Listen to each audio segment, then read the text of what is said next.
Physics का पहला chapter गति या तो मोशन। और इस पार्ट में सबसे पहले हम लोग को सीखना है कि गति और विराम होता क्या चीज़ है। गति और विराम जो है वो एक तुलनात्मक शब्द है।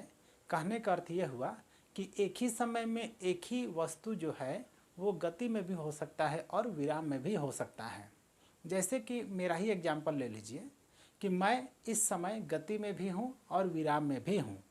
अब कैसे उसको समझिए, जैसे कि अगर हम इस रूम के अन्य सभी वस्तुओं की तुलना में बात करेंगे तो अपना स्थान में परिवर्तन नहीं कर रहे हैं, इसलिए मैं विराम में हूँ या तो रेस्ट में हूँ।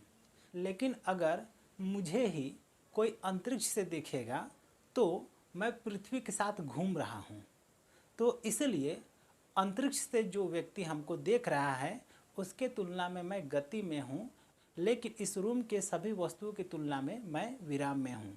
उसी तरह से जब ट्रेन चलती है तो वहाँ जितने भी पैसेंजर बैठे हुए हैं वे एक दूसरे की तुलना में विराम में हैं, लेकिन ट्रेन के बाहर जितने भी वस्तु है उन सभी की तुलना में वे सभी गति में होते हैं। तो मेरे अंदाज से आपको समझ में आ गया होगा कि गति और विराम जो है वो तुलनात्मक शब्द है।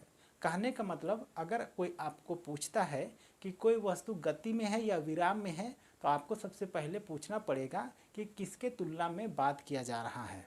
इसलिए देखिए यहाँ पर लिखा हुआ है पहला में विराम या तो रेस्ट।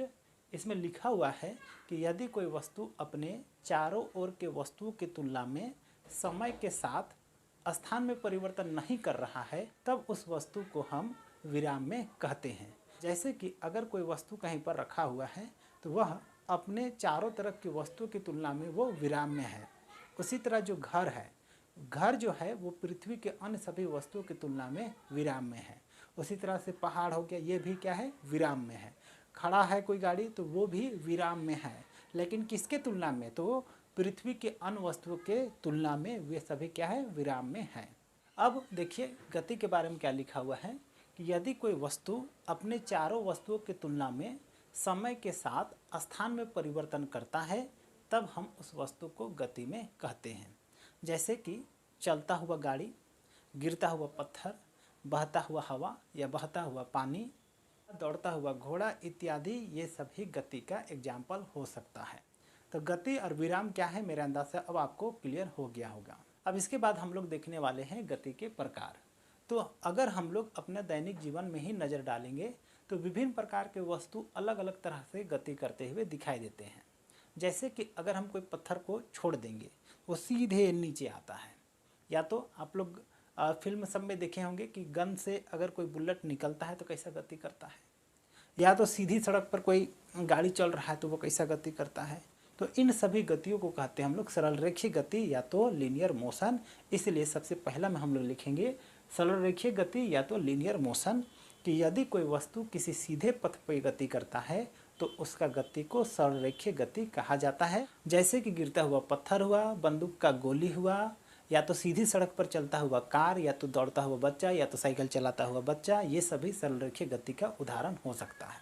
अब आप लोग मेला भी कभी कभी गए होंगे, वहाँ मौत कुआं में देखिएगा कि जो गाड़ी चलाता है या तो कार चलाता है वो किस तरह से घूमता है, इस तरह से राउंड राउंड राउंड राउंड घूमता है। और आप लोग ये भी जानते हैं कि सूरज एक जगह रुका हुआ है और इसके चारों ओर पृथ्वी घूम रहा है। उसी तरह से पृथ्वी के चारों ओर चंद्रमा घूम रहा है। इस तरह की गति को कहते हैं हम लोग वृत्तीय गति।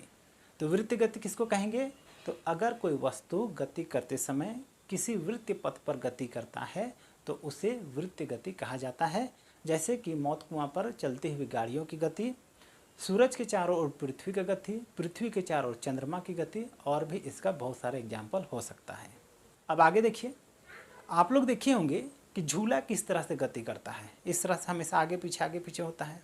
या तो घड़ी का जो लोलक है उसको भी देखे होंगे कि वो कैसा गति करता है, आगे पीछे गति करता है। तो इस तरह का जो गति है इस गति को कहते हैं दोलन गति। और इसका परिभाषा के रूप में हम लोग कहते हैं कि यदि कोई वस्तु एक निश्चित बिंदु के आगे पीछे या तो ऊपर नीचे गति करता है तो इस गति को कहते हैं दोलन गति। जैसे कि झूले की गति, घड़ी का लोलक का गति, या तो और भी आप एग्जाम्पल सोच सकते हैं। अब अगर आप लोग पंखा का गति पे ध्यान दिए होंगे तो पंखा क्या है, एक जगह टंगा हुआ है और वो एक बिंदु के चारों ओर घूम रहा है। तो इस तरह का गति को कहते हैं हम लोग घूर्णन गति। तो घूर्णन गति किसको कहेंगे, तो यदि कोई वस्तु एक निश्चित बिंदु के चारों ओर घूमते रहेगा तो उस गति को कहेंगे हम लोग घूर्णन गति। जैसे कि पंखा का गति हो गया, या तो घड़ी का सुई का गति हो गया, या तो लट्टू का गति हो गया, ये सभी घूर्णन गति का एग्जाम्पल है। अब आता है हम लोग का आवर्ती गति। तो आवर्ती गति उस गति को कहते हैं जिसमें कोई वस्तु अपना गति को बार बार दोहराते रहता है। जैसे कि आप लोग झूला ही में देखिए कि झूला हमेशा इस तरह से आगे पीछे होते रहता है, या तो घड़ी का लोलक का गति में देखे होंगे, घड़ी का लोलक भी इस तरह से आगे पीछे होते रहता है। तो इस तरह का गति को कहते हैं हम लोग आवर्ती गति। तो आवर्ती गति किसको कहेंगे? तो वैसा गति जिसमें कोई वस्तु अपना गति को बार बार दोहराते रहता है उसी को कहते हैं आवर्ती गति।